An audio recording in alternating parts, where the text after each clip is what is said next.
Jonas, capítulo 1, a partir do verso 4. Mas o Senhor lançou sobre o mar um vento forte e fez-se no mar uma grande tempestade. E o navio estava a ponto de se despedaçar.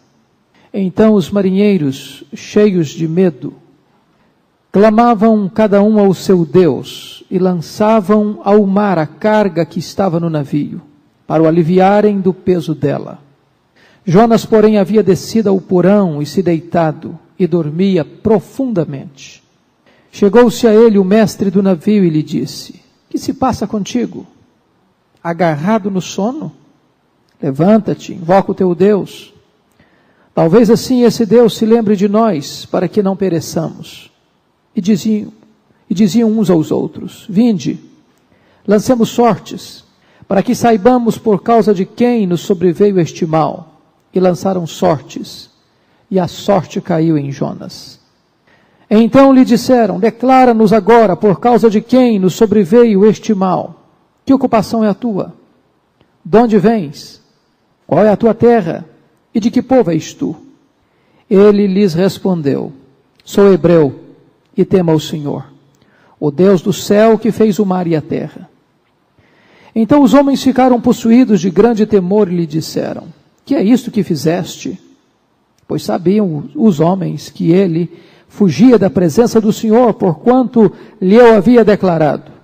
Disseram-lhe: que te faremos para que o mar se nos acalme? Porque o mar se ia tornando cada vez mais tempestuoso. Respondeu-lhes: tomai-me e lançai-me no mar, e o mar se aquietará, porque eu sei que por minha causa vos sobreveio esta grande tempestade.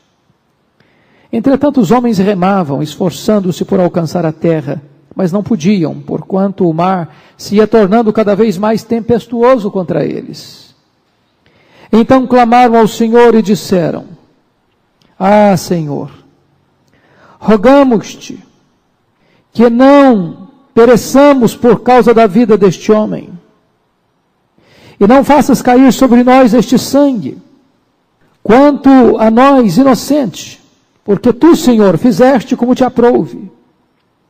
E levantaram a Jonas e o lançaram ao mar, e cessou o mar da sua fúria.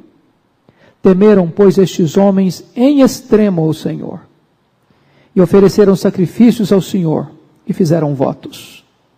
Deparou o Senhor um grande peixe, para que tragasse a Jonas. E esteve Jonas 3 dias e 3 noites no ventre do peixe. Amém. Nós vamos falar sobre o tema Jonas, um homem encurralado por Deus. Jonas, um homem encurralado por Deus.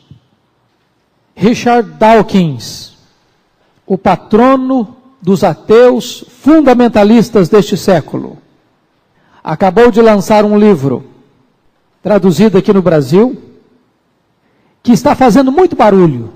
O título do seu livro é Deus, um delírio, onde este patrono dos ateístas fundamentalistas diz que crer em Deus é a maior tolice, porque Deus não passa de um delírio das mentes doentes.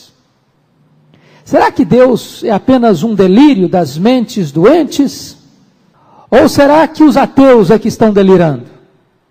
O livro de Jonas não apenas revela-nos a existência de Deus, mas fala-nos de que este Deus é soberano e Ele está dirigindo a história da humanidade. Na verdade, Deus não é um delírio. Deus é o Senhor soberano, Ele está no trono, Ele governa, Ele reina e Ele é inescapável. Na verdade, ninguém pode frustrar os seus desígnios. Jonas tenta fugir de Deus, mas Deus o encurrala. E Deus o faz dobrar-se ao seu soberano propósito. E à guisa de introdução, eu quero levantar 3 questões. Primeiro, se Deus é onipotente, e Ele é, então fugir da sua presença é a mais consumada loucura. Preste atenção nisso. Se Deus é onipresente e Ele é, então fugir da sua presença é a mais consumada loucura.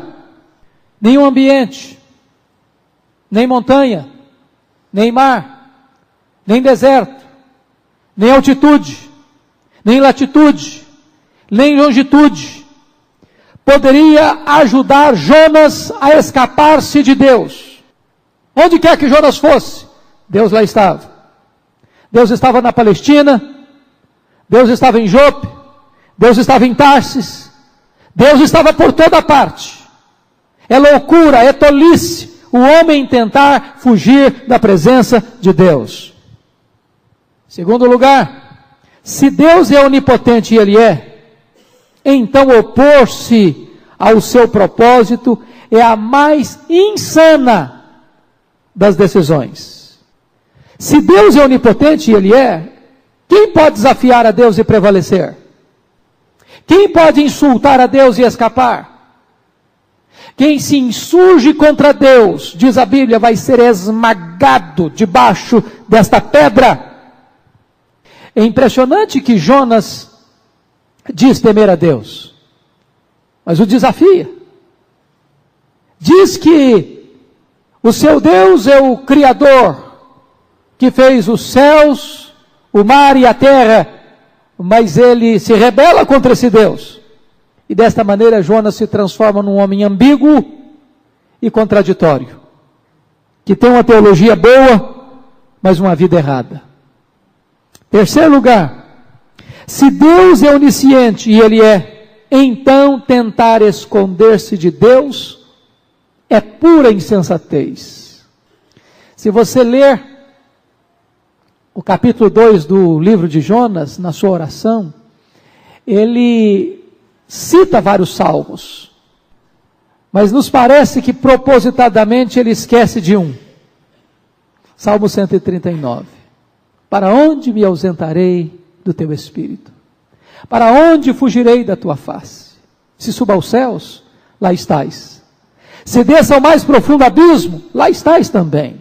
Se tomo as asas da alvorada e me detenho no confim dos mares, ainda lá me haverá de guiar a tua mão. Desta maneira, é impossível fugir da presença de Deus, escapar da mão de Deus. É impossível esconder-se diante daquele cujos olhos são como chama de fogo, e para ele luz e trevas é a mesma coisa. Dito isto, eu quero convidar os meus irmãos para nós considerarmos juntos o texto lido. E vamos olhar Jonas em algumas perspectivas. Em primeiro lugar, Jonas, um homem procurado por Deus. Olha o verso 4 comigo. Somos informados no verso 3 que Jonas fugiu para longe da presença do Senhor. Mas o Senhor lançou sobre o mar um forte vento e fez no mar uma grande tempestade, e o navio estava a ponto de se despedaçar.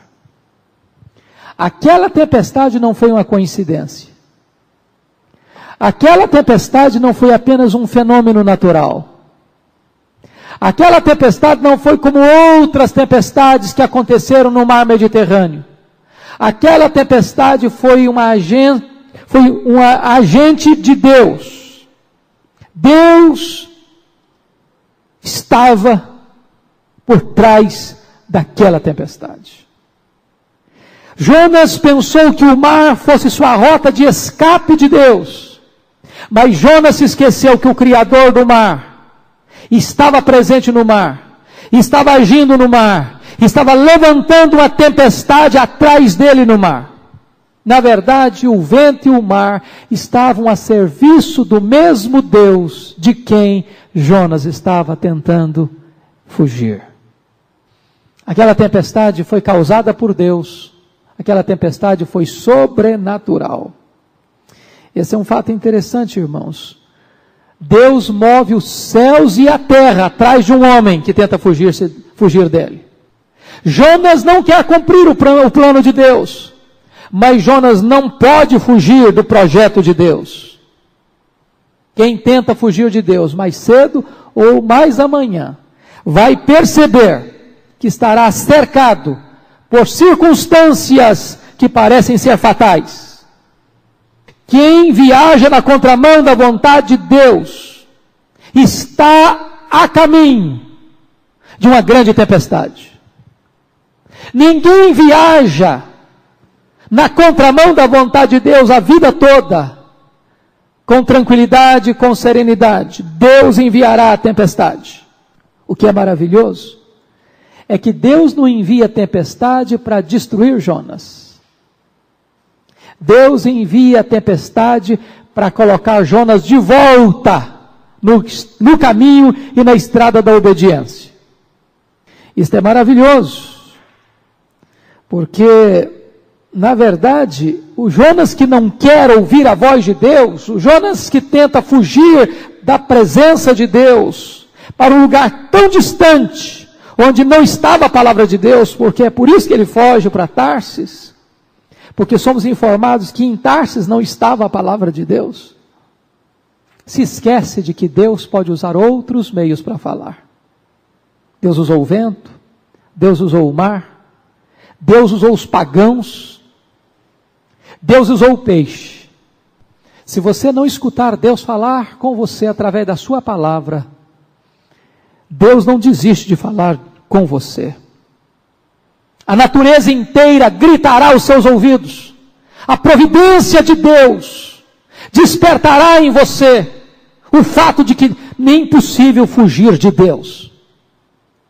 Quantas vezes, irmãos, Deus usa um fato, Deus usa uma circunstância, Deus usa um acidente, Deus usa uma tempestade, Deus usa uma tragédia, para trombetear aos ouvidos daquele que está na estrada da fuga. Deus é inescapável. Pode ter certeza disso. A natureza não agiu por si mesma. Aquela tempestade não foi um fenômeno puramente natural. Por isso podemos afirmar que ninguém foge de Deus para sempre. A existência se torna inimiga dos servos de Deus em desobediência. Jonas tenta fugir, mas Deus o caça. Deus é caçador de profetas quando eles tomam a estrada da fuga. Não tente fugir de Deus, porque Deus o encontrará. Deus move o céu e a terra para encontrar você. Ele não abre mão de você. Ele não desiste de você. Segundo ponto. Jonas, um homem causador de problemas. Olha comigo, ainda o verso 4 e o 5. Mas o Senhor lançou sobre o mar um forte vento. Fez-se grande tempestade. O navio estava a ponto de se despedaçar. Então os marinheiros, cheios de medo, clamavam cada um ao seu Deus e lançavam ao mar a carga que estava no navio, para o aliviarem do peso dele. Irmãos amados, Deus chamou você e a mim para sermos uma bênção. Nós somos filhos de Abraão. Assim como Deus chamou Abraão para ser uma bênção, Deus nos chama para ser uma bênção. Mas quando nós deixamos de obedecer a Deus e entramos na estrada da desobediência, nós podemos também nos tornar uma maldição, um problema, um causador de tempestades. Alguém já disse que um crente desobediente é pior do que um ateu. Porque quando o crente peca, o seu pecado é mais grave do que o pecado de um ateu. Quando um crente peca, o seu pecado é mais hipócrita do que um pecado de um ateu. Quando um crente peca, o seu pecado é mais danoso do que um pecado de um ateu. Porque o crente peca contra o conhecimento. O crente peca por rebelião. E quando o crente procai, as consequências são maiores para quem estão ao seu redor. Notem vocês que esses marinheiros pagãos se tornam mais sensíveis do que o próprio Jonas para entender o que está acontecendo. Eles têm discernimento de que aquela tempestade é sobrenatural. Eles eram fenícios, acostumados às viagens marítimas, e o mar Mediterrâneo certamente era um território muito conhecido por eles. E eles descobrem que há um fator estranho naquela tempestade que não pode ser explicada, a não ser por uma intervenção sobrenatural. Por esta razão, eles se movem, eles clamam, eles oram, eles se movimentam. E neste mesmo momento em que eles estão agitados, buscando uma resposta, buscando uma explicação, o profeta Jonas está dormindo. E Jonas, naquele navio, era um perigo, uma ameaça. E vocês notam que ele põe em risco a vida dos marinheiros, ele põe em risco a integridade daquela embarcação, ele põe em risco os produtos que levavam aquele navio. E notem isso, era uma viagem muito longa, de 4.000 quilômetros, de Jope até Tarsis. Durava meses. Certamente não levariam qualquer carga ou uma coisa de valor insignificante. E diz o texto que aqueles homens tiveram que jogar ao mar a carga do navio. Prejuízo financeiro, temor, angústia, desespero. E em toda essa turbulência, em vez de Jonas se levantar para trazer uma palavra de alívio, para trazer uma palavra de ânimo para a tripulação, Jonas, na verdade, cala sua voz, e na verdade ele é o causador dos problemas. Transforma-se em instrumento de juízo, e não de livramento. Ele é um transtorno, e não um aliviador de tensões. Diferente de Paulo, que numa mesma circunstância de tempestade, quando todos se desesperam, quando todos pensam que não vão mais sobreviver, ele se levanta no meio do grupo, entre 276 prisioneiros, mais os marinheiros e mais a tripulação, e os encoraja, e os abençoa, e ora por eles, e conforta-os na sua angústia. Jonas é um profeta de Deus, mas ele não conforta ninguém, ele não tem palavra de Deus, ele não tem orientação para dar, ele está calado, ele está tentando fugir através de um sono comprometedor, sem palavra, sem oração, sem esperança, sem consolo. Irmãos queridos, vamos parar um pouquinho e pensar. Um crente em desobediência não apenas é um problema, ele é um causador de problemas. Ele é um fator de risco onde quer que ele esteja. Homens e mulheres de Deus em fuga de Deus são um problema para si e para quem estão à sua volta. Jonas foi assim, um causador de problemas. Terceiro lugar, vamos olhar. Jonas, um homem que não consegue ficar no anonimato. Por que Jonas está tentando fugir? Ele está tentando fugir porque ele não quer ser um mensageiro de Deus para a Síria, para Nínive, capital da Síria. Ele era um homem bem informado, politicamente articulado, profeta nacionalista. Ele já tinha lido, através certamente de seus contemporâneos, Oséias, sobretudo Oséias, que Israel, que estava em estado de desobediência contra Deus, o reino do norte, haveria de se dobrar diante do poderio militar da Síria. Na mente de Jonas, a ida à Síria era uma empreitada suicida. Evangelizar Nínive era destruir Israel. A sobrevivência de Nínive era a queda e a ruína de Israel. E este homem decide: eu prefiro abandonar o meu trabalho de profeta do que ver a minha nação destruída. E o que o levou a esta decisão foi meditar na possibilidade da cidade de Nínive arrepender-se. Porque ele pensou: a mensagem que eu tenho, que Deus me deu para pregar, é uma mensagem de juízo. Dentro de 40 dias, Nínive será subvertida. Ele foi fiel nessa pregação. Foi Deus que mandou pregar desse jeito. Uma mensagem de juízo. Porque o pecado de Nínive tinha subido à presença de Deus. E Deus tinha dito que o cálice da sua ira contra aquela cidade estava para transbordar. Deus está dizendo: basta, chega, ou Nínive se arrepende, ou ela será destruída. Mas Jonas pensa: e se esse povo se arrepender? Se esse povo se arrepender, Deus vai ter misericórdia dele, e Deus vai poupá-lo. E com medo da misericórdia de Deus, este homem resolve fugir. E quando ele compra a passagem para Tarsis e entra no navio, certamente ele não toma o assento que ele comprou.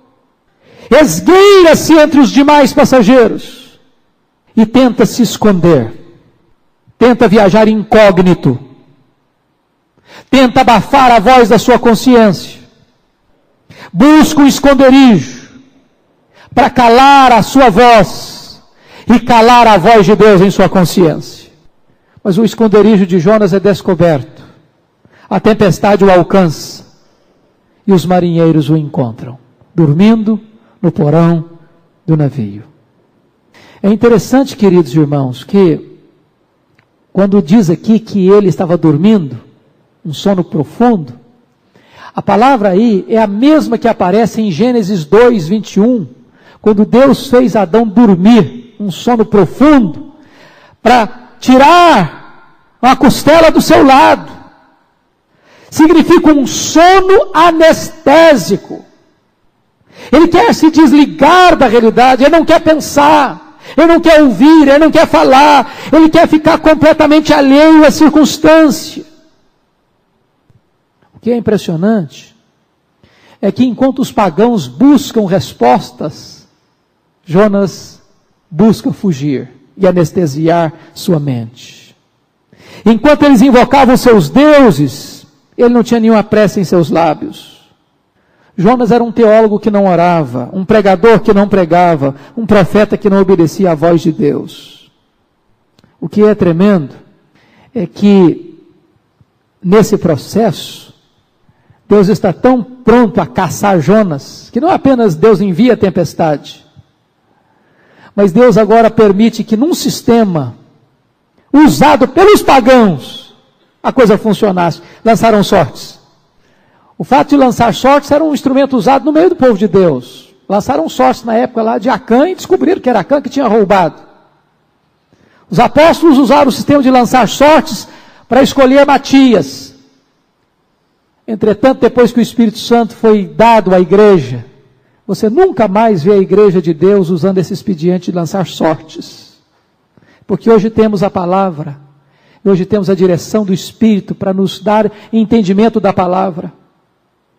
Mas o que é curioso é que os pagãos lançam sorte, e me perdoem a expressão, e o azar foi de Jonas. Os pagãos lançam sortes, e descobrem que há um causador daquela tempestade dentro do navio. E este homem era o único crente do navio, o profeta Jonas. Deus o descobre, Deus o desmascara, Deus o tira do anonimato. Preste atenção nisso. Não tente esconder-se de Deus, porque Deus o encontrará. E Deus o trará para a luz, para que todos saibam quem é você.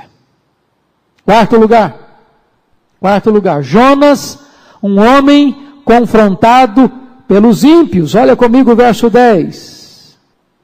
Então os homens ficaram possuídos de grande temor e lhe disseram: que é isto que fizeste? Pois sabiam os homens que ele fugia da presença do Senhor, porque lhe havia declarado. Jonas não prega aos ímpios, mas os ímpios pregam a Jonas. Se você não se tornar um pregador, você vai ver que Deus pode usar até um ímpio para pregar a você, para exortar a você, para chamar você ao arrependimento. Notem por favor, no versículo 6.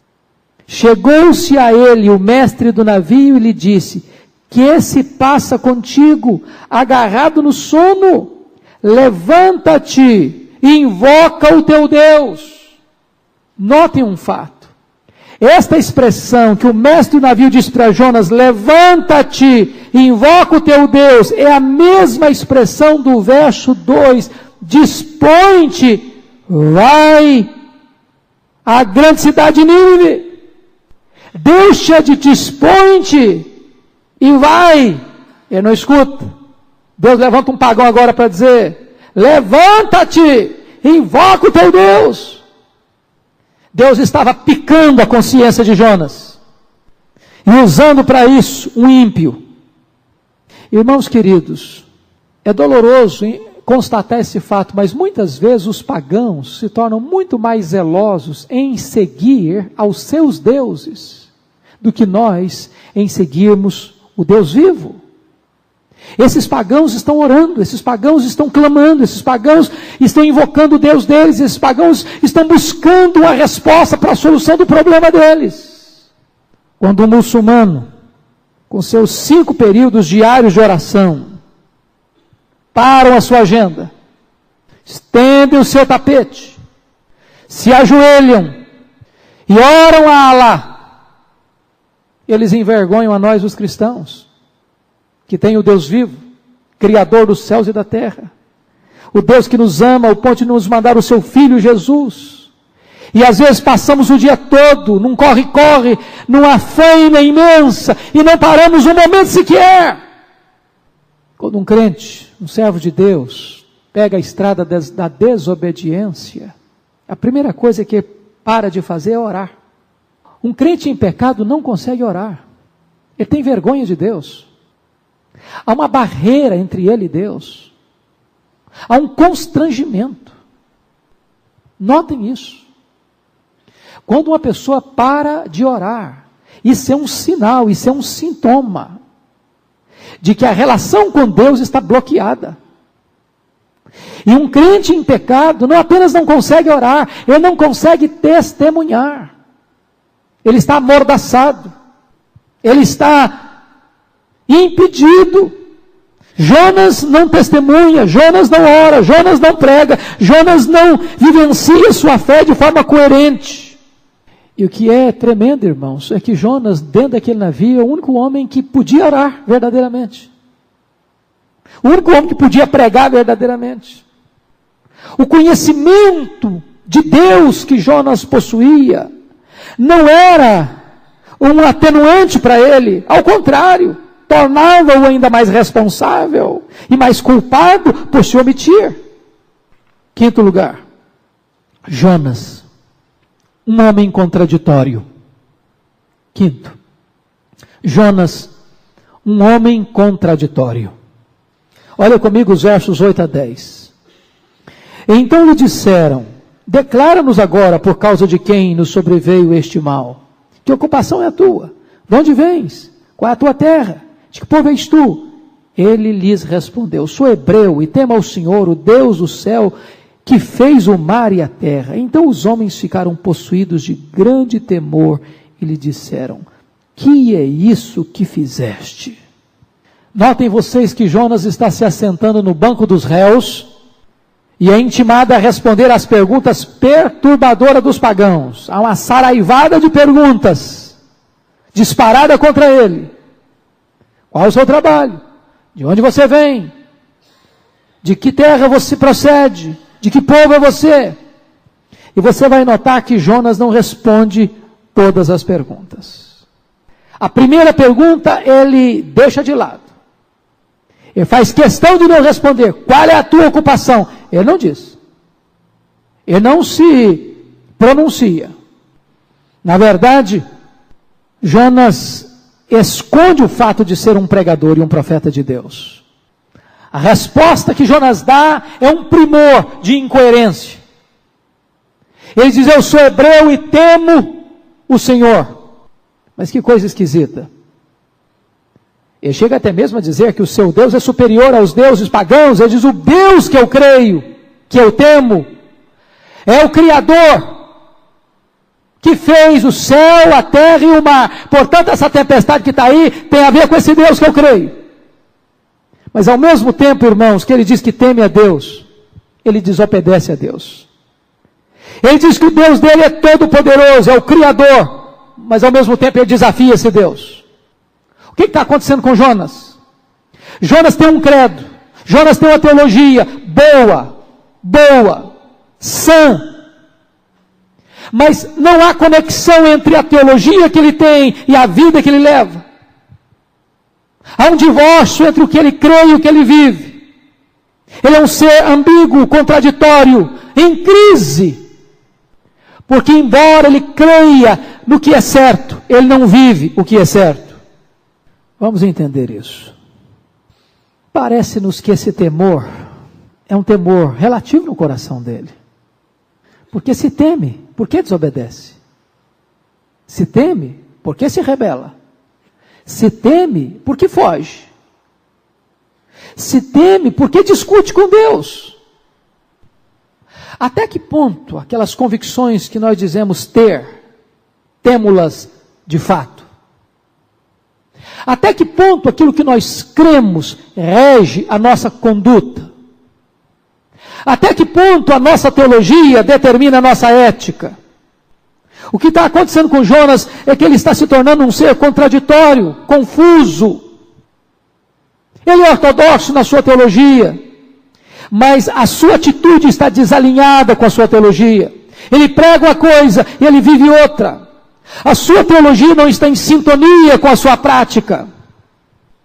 Amados irmãos, este é um risco e este é um perigo que pode acontecer hoje, entre nós. Dizer o seguinte: eu temo a Deus, o meu Deus é o Criador, o meu Deus é o Deus que domina a história, o meu Deus é o soberano Senhor da história, mas ao mesmo tempo a minha vida está completamente avessa, contrária aos que estabelece este Deus na sua santa palavra. Sexto lugar, Jonas, um homem disposto a morrer, mas não a rever as suas atitudes. Olha comigo os versos 11 e 12. Disseram-lhe: que faremos para que o mar se nos acalme? Porque o mar se ia tornando cada vez mais tempestuoso. Respondeu-lhes: tomai-me e lançai-me ao mar, e o mar se aquietará. Porque eu sei que por minha causa vos sobreveio esta grande tempestade. Preste atenção nisso. Se você pensa que Jonas fugiu porque ele era medroso, você está equivocado. Se você pensa que Jonas fugiu porque tinha medo de morrer lá em Nínive, também você estaria equivocado. O que levou Jonas a fugir foi a misericórdia de Deus e não a maldade dos ninivitas. O que levou Jonas a fugir não foi a ira de Deus, mas a possibilidade da sua misericórdia. Jonas estava desgostoso, não por causa da severidade de Deus, mas por causa da bondade de Deus. Jonas chegou ao ponto de querer morrer, não porque sua missão fracassou, mas porque ela deu certo. Quando os marinheiros perguntaram para ele: o que é que nós vamos fazer para essa tempestade acabar? Ele não titubeou: me joguem no mar, estou pronto para morrer. Eu não tenho dúvida de que foi por minha causa que essa tempestade veio. Mas notem vocês que ele podia ter outra atitude. Ele podia ter outra atitude. Ele podia fazer o que aqueles pagãos estavam fazendo há muito tempo. Ele podia orar. Ele podia pedir clemência a Deus. Ele podia se humilhar. Ele podia: Deus, eu estou fugindo, mas me perdoe, eu estou pronto a te obedecer, Deus. Poupa a vida desses marinheiros. Poupa a minha vida. Eu estou pronto a fazer a tua vontade. Não, ele está pronto para morrer, não para obedecer. Ele chega a ponto de achar que a morte era melhor do que a obediência. Eu prefiro morrer a fazer a vontade de Deus. O que é maravilhoso é que o Senhor não desiste de Jonas. Jonas quer morrer, mas Deus não quer deixá-lo morrer. Você, servo de Deus, só vai morrer quando você cumprir o projeto de Deus na sua vida. Antes disso, não. Plano de Deus na sua vida.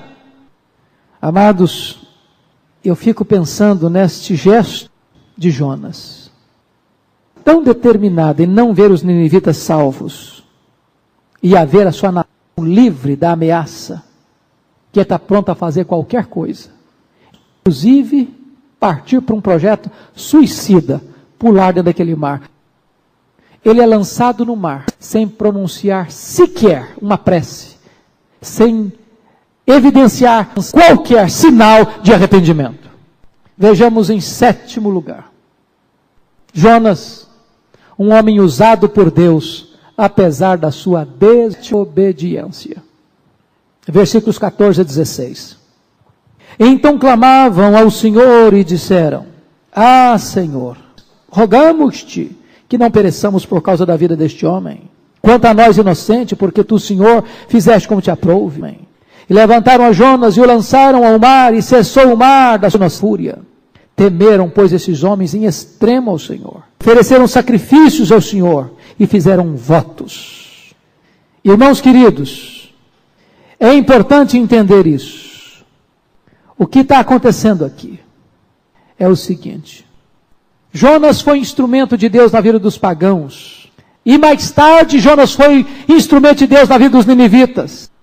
Mesmo diante de um testemunho trôpego, Jonas tornou-se o pregador que alcançou os melhores resultados na história da humanidade. Nenhum pregador jamais alcançou resultados tão otimistas como Jonas, apesar de ter pregado um sermão tão medíocre, no hebraico, contendo apenas 5 palavras. Mesmo com um testemunho tão reprovável, tendo tantas brechas no escudo da sua fé, Jonas deixa uma marca indelével no coração desses marinheiros. E você pode notar isso. Olha comigo, por favor. Você vai perceber no versículo 5, olha comigo. Então os marinheiros, cheios de medo. Agora olha o verso 10. Então os homens ficaram possuídos de grande temor. Agora olha o verso 14. Então clamaram ao Senhor e disseram: Ah, Senhor, rogamos-te que não pereça por causa da vida deste homem.